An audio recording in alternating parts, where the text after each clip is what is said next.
what is going on right now. So my good friend Sakata. Always from all over. And before the NMS, what I did, I went to state house for him.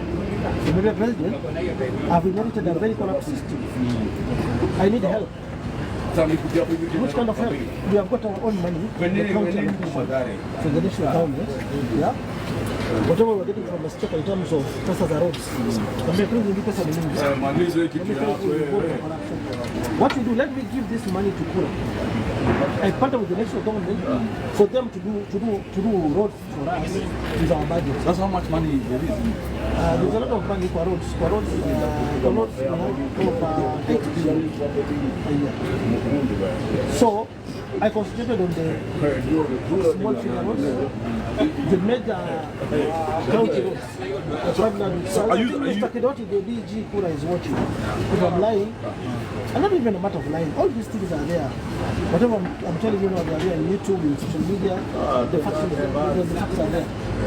So through that way, we did so many roads. I did many hospitals in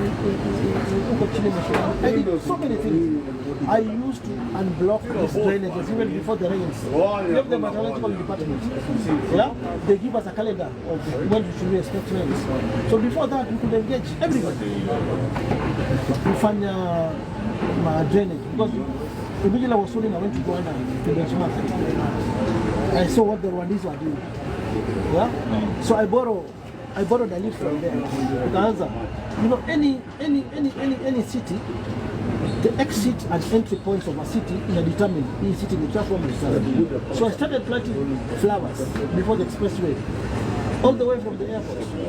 You can live green. Maua kila mtaa watu walikuwa wanatoa unblock drainage and sewage even before rains. You know, during my time hakukuwa na maafa, but this now is like a natural disaster. It's all over. You don't blame the county government of Nairobi.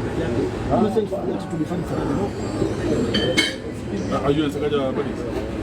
We are buddies, but when it comes to work, buddies, akifanya blanda ile najua ni blanda nitamvuruga tu. Anafanya blanda sasa. There's a lot of moves from all of them. But you're not one shy away from criticism. You're not anafanya blanda, you always say. No, blanders are there. But for flooding, I always blame sana kwa government. No, see flooding together juicy. No, blanders are there, but let me finish my long story. I make it short, then you can come to criticism. Because even me, during my time, guys were criticizing me.